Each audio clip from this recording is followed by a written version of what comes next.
Hi friends, welcome back to my channel. ಇವತ್ತು ನಾನು ration ಅಕ್ಕಿನ ಬಳಸ್ಕೊಂಡು ಗರ್ಗರಿಯಾದ ದೋಸೆ ಹೇಗೆ ಮಾಡೋದು ಅಂತ ತೋರ್ಸಕ್ಕೆ ಬಂದಿದ್ದೀನಿ.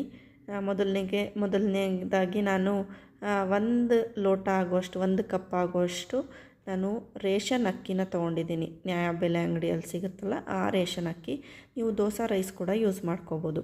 ನಾನು ಇದಕ್ಕೆ 2 ಸ್ಪೂನ್ ಆಗುವಷ್ಟು ಕಡಲೆಬೇಳೆನ ಹಾಕ್ಕೊಳ್ತಾ ಇದ್ದೀನಿ. ಕಡಲೆಬೇಳೆ ನಮಗೆ ಇದು ಕಲರ್ ಕೊಡುತ್ತೆ, ಗರ್ಗರಿಯಾಗಿ ಬರೋಕ್ಕೆ ಹೆಲ್ಪ್ ಆಗುತ್ತೆ.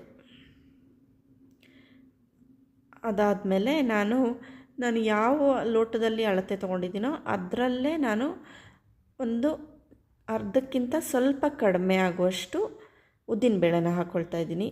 1/4 ಕಪ್ಪು ಅಂತ ಅನ್ಕೋಬೋದು. ಈಗ ನಾನು ಅವಲಕ್ಕಿನ ಅರ್ಧ ಕಪ್ ಆಗುವಷ್ಟು ನಾನು ತೊಗೊಳ್ತಾ ಇದ್ದೀನಿ.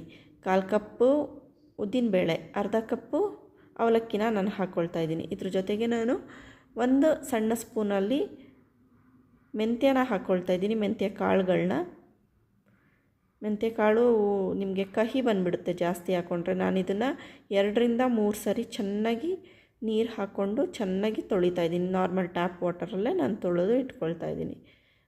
ಅದು ರೇಷನ್ ಅಕ್ಕಿ ಅಲ್ವಾ, ತುಂಬ ಅದು ಪೌಡರ್ ಥರ ವೈಟ್ ಕಲರ್ ಬರುತ್ತೆ. ಅದಕ್ಕೆ ನಾವು ಚೆನ್ನಾಗಿ ತೊಳ್ಕೊಬೇಕು. ದೋಸೆ ರೈಸ್ ಯೂಸ್ ಮಾಡಿದ್ರೂ ನಡೆಯುತ್ತೆ. ನಾನಿಲ್ಲಿ ರೇಷನ್ ಅಕ್ಕಿಯಲ್ಲಿ ನಾನು ದೋಸೆನ ತೋರಿಸ್ತಾ ಇದ್ದೀನಿ. ನಾನು 2 ರಿಂದ 3 ಸರಿ ಚೆನ್ನಾಗಿ ತೊಳ್ಕೊಂಡು ಇದನ್ನು ಮುಳುಗುವಷ್ಟು ನೀರು ಹಾಕ್ಕೊಂಡು, ಪೂರ್ತಿ ಮುಳುಗಿ ಇನ್ನೊಂದು ಸ್ವಲ್ಪ ಮೇಲೆ ಬರಬೇಕು ನೀರು, ಅಷ್ಟು ಹಾಕ್ಕೊಂಡು ನೆನೆಯೋಕೆ ಇಡ್ತಾಯಿದ್ದೀನಿ. ಇದನ್ನು ನಾವು ಒಂದು 3 ರಿಂದ 4 ಗಂಟೆ ಅಕ್ಕಿ ಚೆನ್ನಾಗಿ ನೆನಿಬೇಕು.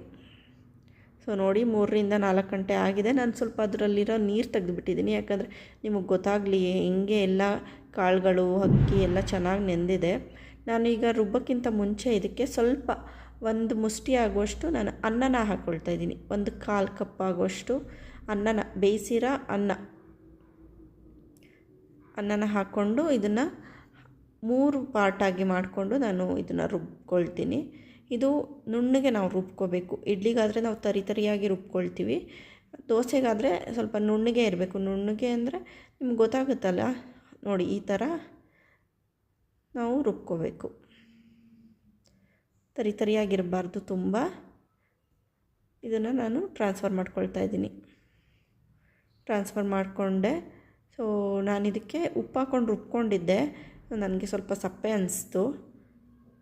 ರುಬ್ಕೋಬೇಕಾದ್ರೆ ನೀವು ಉಪ್ಪು ಹಾಕ್ಕೋಬೋದು, ಕಲ್ಲು ಉಪ್ಪು. ನಾನು ಇದಕ್ಕೆ ಅದನ್ನೆಲ್ಲ ಜಾರೆಲ್ಲ ತೊಳೆದಿರೋ ನೀರು ಕೂಡ ಆ್ಯಡ್ ಮಾಡ್ಕೊಳ್ತಾ ಇದ್ದೀನಿ. ನನಗೆ ಸ್ವಲ್ಪ ಸಪ್ಪೆ ಅನಿಸೋದ್ರಿಂದ ಇನ್ನೊಂದು ಸ್ವಲ್ಪ ಉಪ್ಪನ್ನ ಆ್ಯಡ್ ಮಾಡಿಕೊಂಡೆ. ಕೊನೆಯಲ್ಲಿ ಕೂಡ ನೀವು ಪುಡಿ ಉಪ್ಪನ್ನು ಹಾಕ್ಕೋಬೋದು, ಇಲ್ಲ ರುಬ್ಬಬೇಕಾದ್ರೆ ಕಲ್ಲುಪ್ಪನ್ನು ಹಾಕ್ಕೊಂಡು ರುಬ್ಕೋಬೋದು. ಇದನ್ನು ಚೆನ್ನಾಗಿ ಮಿಕ್ಸ್ ಮಾಡ್ತಾಯಿದ್ದೀನಿ ಕೈಯಲ್ಲಿ. ನಾನು ಚೆನ್ನಾಗಿ ಹ್ಯಾಂಡ್ ವಾಶ್ ಮಾಡಿದ್ದೀನಿ, ಅದರಿಂದ ನಾನು ಕೈಯಲ್ಲೇ ಚೆನ್ನಾಗಿ ಮಿಕ್ಸ್ ಮಾಡ್ಕೊಳ್ತಾ ಇದ್ದೀನಿ. ಇದು ಫರ್ಮೆಂಟ್ ಆಗೋಕ್ಕೆ, ಹುಳಿ ಬರೋಕ್ಕೆ ಅಥವಾ ಉದ್ಗಕ್ಕೆ ಹೆಲ್ಪ್ ಆಗುತ್ತೆ ದೋಸೆ ಹಿಟ್ಟು. ನೋಡಿ, ಈ ಹದದಲ್ಲೇ ಇರಬೇಕು. ತುಂಬ ಗಟ್ಟಿನೂ ಆಗಬಾರ್ದು, ತುಂಬ ತೆಳ್ಳಗೂ ಆಗಬಾರ್ದು. ಈ ಥರ ಇದೇ ಹದದಲ್ಲಿ, ಸೇಮ್ ಇದೇ ಥರ ಹದದಲ್ಲೇ ನೀವು ದೋಸೆ ಹಿಟ್ಟನ್ನ ರೆಡಿ ಮಾಡ್ಕೋಬೇಕು. ಇದನ್ನು ನಾವು ಓವರ್ ನೈಟ್, 1 ರಾತ್ರಿ ಫುಲ್ಲು ನಾನು ಇದನ್ನು ಅದು ಹುಳಿ ಬರೋಕ್ಕೆ, ಫರ್ಮೆಂಟ್ ಆಗೋಕ್ಕೆ ಬಿಡ್ತಾಯಿದ್ದೀನಿ. ನೋಡಿ, ಬೆಳಗ್ಗೆ ಎದ್ದು ತೆಗೆದೆ, ಎಷ್ಟು ಚೆನ್ನಾಗಿ ಹುಳಿ ಬಂದಿದೆ, ನೊರೆ ಥರ ಇದೆ ನೋಡಿ. ಇದೇನಾದರೂ ಬೇಸಿಗೆ ಕಾಲದಲ್ಲಿ ಆಗಿದ್ದರೆ ಬಹುಶಃ ಎಲ್ಲ ಪಾತ್ರೆ ತುಂಬ ಉಕ್ಕಿ ಬಂದುಬಿಟ್ಟಿರೋದು. ಚಳಿಗಾಲ ಆಗಿರೋದ್ರಿಂದ ಹಾಗೆ ಇದೆ. ಸೊ ನೋಡಿ, 2 ಸೌಟ್ ಆಗುವಷ್ಟು ಹಾಕ್ಕೊಂಡು ಕಾಯ್ದಿರೋ ಹೆಂಚಿನ ಮೇಲೆ ಈ ಥರ ವೃತ್ತಾಕಾರವಾಗಿ ನಾವು ಸೌಟನ್ನ ಎಳಿತಾ ಹೋಗಬೇಕು. ಈ ಥರ ನಿಧಾನಕ್ಕೆ ಮಾಡ್ಕೋಬೇಕು. ಕಲ್ಲು ಕಾಯ್ದಿಲ್ಲ ಅಂತಂದರೆ ನಿಮ್ಗೆ ಈ ಥರ ದೋಸೆ ಬಿಡೋಕ್ಕಾಗಲ್ಲ, ಅಲ್ಲಲ್ಲೇ ಅಂಟ್ಕೊಬಿಡುತ್ತೆ. ಮತ್ತು ಈ ನಾನ್ ಸ್ಟಿಕ್ ಕಲ್ಲಲ್ಲಿ ಮಾಡಬೇಕಾದ್ರೆ ನೀವು ಮೊದಲಿಗೆ ಎಣ್ಣೆ ಹಾಕ್ಕೋಬಾರ್ದು. ಎಣ್ಣೆ ಹಾಕಿದ್ರೆ ನಿಮಗೆ ಈ ಥರ ನೀಟಾಗಿ ಬಿಡೋಕ್ಕಾಗಲ್ಲ ದೋಸೆನ. ನೋಡಿ, ಚೆನ್ನಾಗಿ ಬೆಂದಿದೆ. ನಾನು ತುಪ್ಪ ಹಾಕ್ಕೊಂಡು ಬೇಯಿಸ್ಕೊಂಡಿದ್ದೀನಿ. ದೋಸೆ ಕಲರ್ ಕೂಡ ತುಂಬ ಚೆನ್ನಾಗಿ ಬಂದಿತ್ತು. ಇದು ಮೊದಲನೇ ದೋಸೆ ಅಲ್ವಾ, ಸ್ವಲ್ಪ ಕಲರ್ ಕಡಿಮೆನೇ ಕಾಣಿಸ್ತು. ಆಮೇಲೆ ಹಾಕ್ತಾ ದೋಸೆಗಳು ತುಂಬ ಚೆನ್ನಾಗಿ ಬಂತು. ನೀವು ಬೇರೆ ಫೋಟೋಸ್ ನಾನು ಹಾಕಿದ್ದೀನಿ, ಅದರಲ್ಲಿ ನೋಡಿ ಎಷ್ಟು ಚೆನ್ನಾಗಿ ಬಂದಿದೆ ದೋಸೆ ಅಂತ. ಸೊ ನೋಡಿ, ನಾನು 2 ಕಡೆ ಬೇಯಿಸಿ ತೆಗಿತಾ ಇದ್ದೀನಿ. ಈ ದೋಸೆನ ಚಟ್ನಿ ಜೊತೆ, ಆಲೂಗೆಡ್ಡೆ ಪಲ್ಯದ ಜೊತೆ, ಯಾವುದೇ ಸಾಗು ಜೊತೆ ತಿನ್ನೋಕ್ಕಂತೂ ತುಂಬ ಚೆನ್ನಾಗಿರುತ್ತೆ. ನೀವು ಟ್ರೈ ಮಾಡಿ. ಇಷ್ಟ ಆದರೆ ಲೈಕ್ ಮಾಡಿ, ಶೇರ್ ಮಾಡಿ, ಕಮೆಂಟ್ ಮಾಡಿ, ಸಬ್ಸ್ಕ್ರೈಬ್ ಮಾಡಿ. Thank you. ಸಪೋರ್ಟ್ ಮಾಡಿ. ಬಾಯ್ ಬಾಯ್.